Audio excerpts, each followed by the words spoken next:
j'ai le grand plaisir d'accueillir Son Excellence, le Cheikh Mujibur Rahman, et je l'invite à venir à la tribune pour s'adresser à l'Assemblée générale.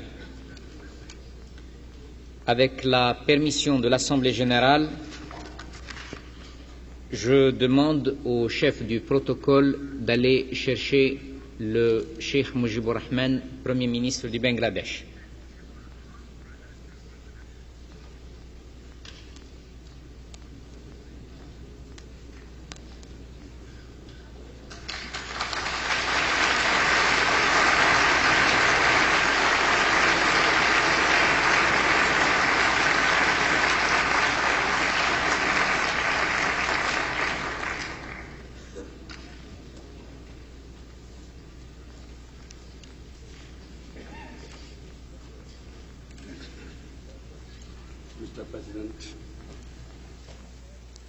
সম্মানিত প্রতিনিধিবৃন্দ, ভদ্র মহিলা ও ভদ্র মহোদয়গণ,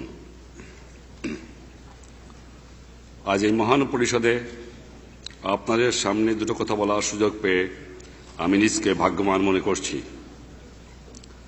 মানব জাতির এই পার্লামেন্টে বাংলাদেশের ৬৭ কোটি মানুষ প্রতিনিধিত্ব লাভ করায় আপনাদের মধ্যে যে গভীর সন্তোষভাব আমি লক্ষ্য করেছি, আমিও তার অংশীদার।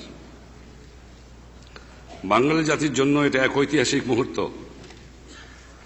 কারণ তার আত্মনিয়ন্ত্রণের অধিকার অর্জনের সংগ্রাম আজ বিরাট সাফল্য দ্বারা চিহ্নিত। একটি স্বাধীন দেশের স্বাধীন নাগরিক হিসাবে মুক্ত সম্মানজনক জীবনযাপনের অধিকার অর্জনের জন্য বাঙালি জাতি বহু শতাব্দী ধরে সংগ্রাম চালিয়ে এসেছে।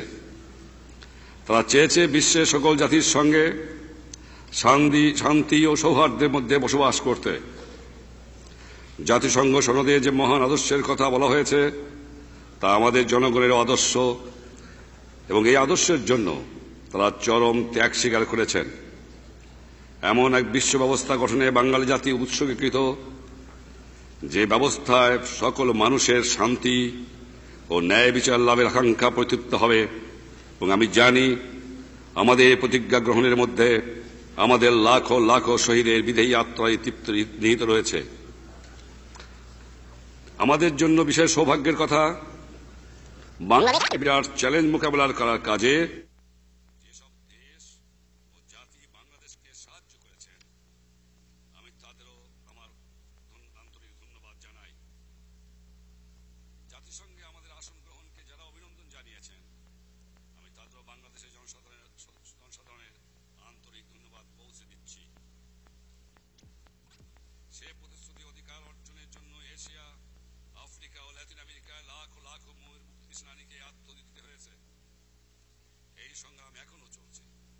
গায়ের জোরে বেআইনিভাবে এলাকা দখল, জনগণের ন্যায়সঙ্গত অধিকারকে নস্যাৎ করার কাজে শক্তির ব্যবহার, বর্ণ বৈষম্যের বিরুদ্ধে চলেছে জবর দখলকারীদের সম্পূর্ণ উচ্ছেদের জন্য প্যালেস্টাইনের জনগণের ন্যায়সঙ্গত জাতীয় অধিকার এখনো অর্জিত হয় নাই।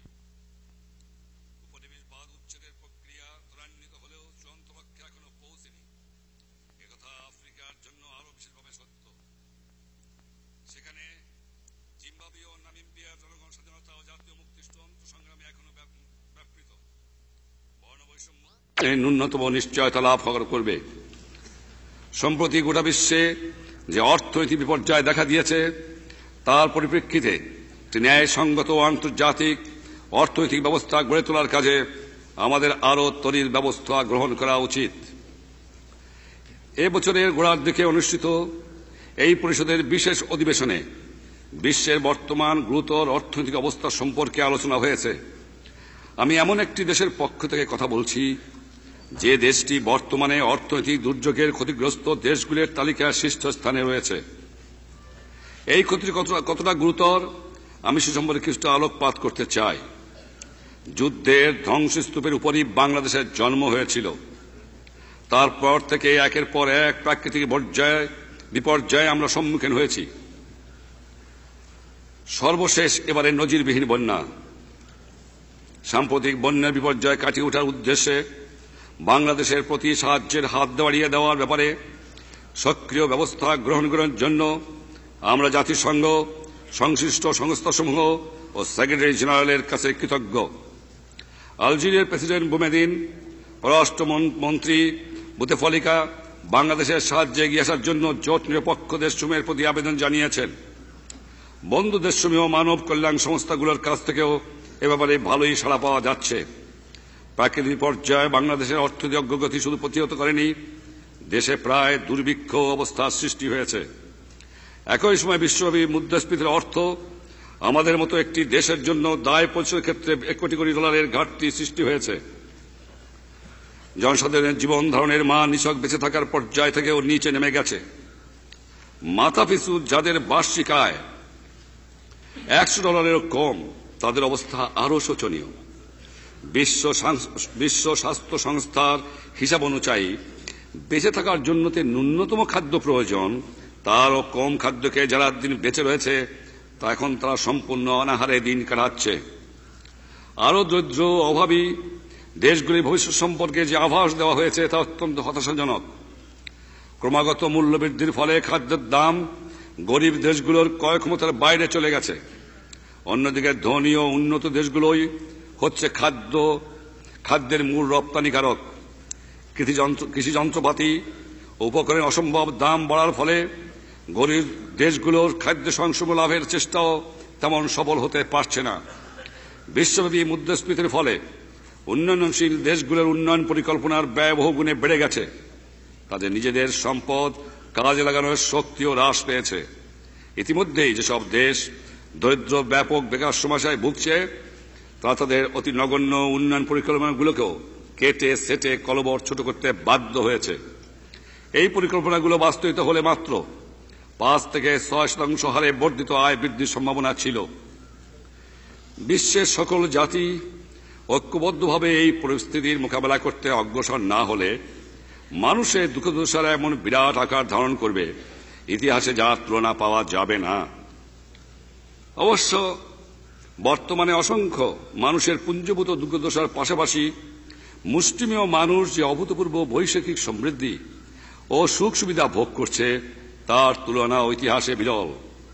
এই অবস্থার পরিবর্তন ঘটাতে পারে আমাদের মধ্যে মানবিক ঐক্যবোধ, ভ্রাতৃত্ববোধের পুনর্জাগরণ, পারস্পরিক নির্ভরশীলতার স্বীকৃতি বর্তমান সমস্যার যুক্তিসঙ্গত সমাধান ঘটাতে সক্ষম। বর্তমান দুর্যোগ এড়াতে হলে অবিলম্বে ঐক্যবদ্ধ প্রচেষ্টা দরকার। বর্তমানের মতো এত বড় চ্যালেঞ্জ মোকাবেলা জাতিসংঘ অতীতে কখনো করেনি। এই চ্যালেঞ্জ হচ্ছে একটা ন্যায়সঙ্গত আন্তর্জাতিক অর্থব্যবস্থা আর সৎ প্রতিবেশী সুলভ সম্পর্ক প্রতিষ্ঠার চেষ্টা চালিয়ে যাবে। যে সম্পর্কের ভিত্তি হবে শান্তিপূর্ণ সহ অবস্থান, পরস্পরের সার্বভৌমত্ব ও আঞ্চলিক অখণ্ডতার প্রতি সম্মান প্রদর্শন এবং একে অন্যের আভ্যন্তরীণ বিষয়ে হস্তক্ষেপ না করা। বিশ্বের এই এলাকায় এবং সর্বত্র শান্তি প্রতিষ্ঠা ও অক্ষুণ্ণ রাখার প্রতি প্রচেষ্টায় আমাদের সমর্থন অব্যাহত থাকবে। বাংলাদেশের সাম্প্রতিক সর্বনাশা বন্যায় ক্ষতিগ্রস্ত লোকদের সাহায্যের জন্য প্রয়োজনীয় ত্রাণ সামগ্রী আহরণের কাজে জাতিসংঘ যে প্রচেষ্টা চালিয়ে যাচ্ছে এর জন্য আমরা কৃতজ্ঞ। প্রাকৃতিক দুর্যোগের কবলে পড়ে যেসব দেশ বারবার ক্ষতিগ্রস্ত হয়, বাংলাদেশ তাদের অন্যতম। তাই প্রাকৃতিক দুর্যোগ থেকে উদ্ভূত পরিস্থিতির মোকাবেলায় বিশ্ব সমাজে দ্রুত এগিয়ে আসার উপযোগী একটি নিয়মিত প্রাতিষ্ঠানিক ব্যবস্থা গঠনে বাংলাদেশের বিশেষ স্বার্থ নিহিত রয়েছে। অবশ্য সূচনা হিসাবে এই ধরনের একটি ব্যবস্থা ইতিমধ্যেই রয়েছে। এই ব্যবস্থা হল জাতিসংঘের বিপর্যয় ত্রাণ সমন্বয়কারীর অভিশেষ স্থাপন। এই সংস্থাটি যাতে কার্যকরভাবে তার ভূমিকা পালন করতে পারে সেজন্য সংস্থাটি শক্তিশালী করে তোলা একান্ত দরকার। জাতিসংঘের সদস্য দেশগুলোর এ ব্যাপারে বিশেষ দায়িত্ব রয়েছে। প্রিয় প্রেসিডেন্ট, সর্বশেষে আমি মানবের অসাধ্য সাধন ও দুরূহ বাধা অতিক্রমের অদম্য